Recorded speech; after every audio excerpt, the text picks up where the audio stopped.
তখন আমরা দুজনে একটা বাসা ভাড়া নিয়েছি 2000 টাকা দিয়ে। আর এক জায়গায় ভাত খাইতাম আপনার প্রতিবেলা 40 টাকা, তাই দুইজনে 80 টাকা। আমরা কি করতাম, দুইজনে একটা ভাত কিনতাম, দুইজনে একটা ভাত কিনে দুইজনে শেয়ার করে খাইতাম টাকা বাঁচানোর জন্য। তারপরে যেমন আপনার একদিনের টাকা 2 দিন খামো আমরা, এরকম ভাবে আমরা দুজন ছিলাম। তো দুজনে অনেক দিন গেছে যে রাস্তায় রাত কাটাইতাম, ফুটকাট পাহারা দিতাম। মাঝে আপনার শাহবাগে অনেক হামলা ছিল, তখন আমরা অনেক সময় আপনার ওখানে দোকান পাহারা দেওয়া লাগছে, হ্যাঁ রাস্তায় থাকতাম। তারপর আস্তে আস্তে আপনার যেমন এই গল্প কইতে হলে অনেক সময় লাগবে।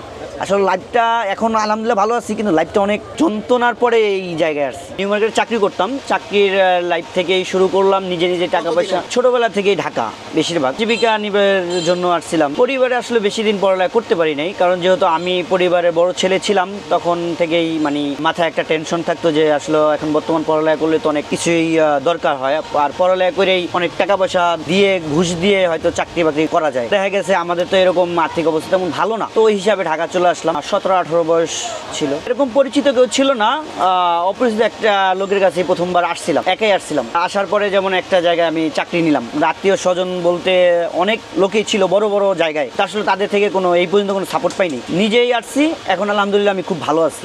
ওইটা তো তেমন মনে নাই, কিন্তু আমি তো আসলাম চাকরির ক্ষেত্রে, তখন হয়তো 100-200 টাকা থাকতে পারে এরকম। এসে চাকরি করলাম, প্রথম বেতন ছিল মনে হয় আমার থাকা খাওয়া সব কিছু দিয়ে মনে হয় আপনার 1800 টাকা মনে হয় দিত মাসে। ওখান থেকে আমার চলার পথ শুরু হলো। মাস শেষে থাকতো ধরেন না 700-800 টাকা থাকতো। এই টাকা হয়তো ফ্যামিলি কিছু দিতাম, কিংবা নিজে ব্যবসা করার জন্য কিছু আস্তে আস্তে জমাইতাম, তখন থেকেই জমাইছি। চাকরি করছি আপনার প্রায় 7-8 বছর চাকরি করছি। আমি যখন চাকরি করতাম, আমার এক ভাই ছিল, ফুফাতো ভাই ছিল, ফ্রেন্ডের মতোই। ও আমি দুজনে মিলে এক জায়গায় থাকতাম। এমনও দিন গেছে আমাদের একজনের বা দুজনে শেয়ার করে খাইছি একই প্লেটে, ওরকম অবস্থা ছিল না। দুই ভাই মিলে আপনার শাহবাগে একটা দোকান দিয়েছিলাম। এখন ও আছে কুয়েতে, খুব ভালো আছে। আমি আছি আলহামদুলিল্লাহ দেশে, আমিও খুব ভালো আছি। দুজনে মিলে চিন্তা ভাবনা করলাম যে দুজনে একটা ব্যবসা দিব। তো ওখানে ব্যবসা দিলাম এরকম এই রেস্টুরেন্ট, মানে ছোট একটা ফুডকার্ট, দুজনে পড়াই 20,000 টাকা দিয়ে। এটা অনেক কষ্টের টাকা। এই টাকাটা জমাইতে আমার দুজনের পড়াই 3 বছরের মতো লাগছে। কিছু কিছু করে আপনার জমাইছিলাম এই টাকাটা। তারপরে ওখানে ফুডকার্ট দিলাম হলো আপনার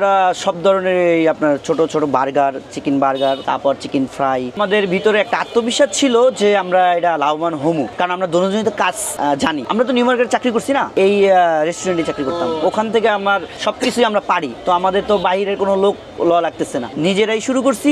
আর চিন্তা ভাবনা করছি যে হ্যাঁ আমরা আমাদের মোটামুটি ভালো হইব, খারাপ হবো না। তো এক সময় অনেক কষ্ট হয়েছে, যেমন আপনার ওরে টাকা দেওয়া লাগছে, ওরে টাকা দেওয়া লাগছে, আর কোনো সাপোর্ট তো পাইনি। আছে না কেউ কারো সাপোর্ট পায় না, আমরা আসলে কারো সাপোর্ট পাইনি, সম্পূর্ণ নিজে। আমার এক আপনার খালু ছিল, বঙ্গমার্গের সভাপতি ছিল, মারা গেছে, আল্লাহ বেস্ত নসিব করুক, দোয়া করি। তো উনি চাইলে আমারে কিছু করতে পারতো, কিংবা আমার একটা সাপোর্ট দিতে পারতো, কিন্তু আসলে তাদের থেকেও আমি সাপোর্ট পাই নাই। তো আমি আপনার একটা দোকান নিতে চাইছিলাম, এটা হলো আপনার চিটাগাং রোড। ওই দোকানটায় আমার খালু, ইভেন আমার খালতো ভাই, আমি 1000 দিন বলছিলাম যে টাকা আমার প্রায় শুধু গার্জিয়ান হয়ে আমার দোকানটা নিয়ে দেন, আসলে তাদের ওই সময় হয় নাই। এখান থেকে আমি খুব কষ্ট পাইছি। এখনো আমি ঢাকা থাকি, তো আমি আমার কারো থেকে কোনো সাপোর্ট পাই না, আর আশা করি জীবনে যাতে কারো সাপোর্ট দরকার না হয়, যা করুন নিজেই করুন। এই যে মনে করেন আপনার আস্তে আস্তে মনে করেন এতটা কষ্ট করছি, এখনো আমার ভিতরে এরকম কষ্ট নাই যে আমি আস্তে আস্তে টাকা জমাইয়া 20,000 টাকা দিয়ে আমি দোকান শুরু করলাম। শুরু করার পরে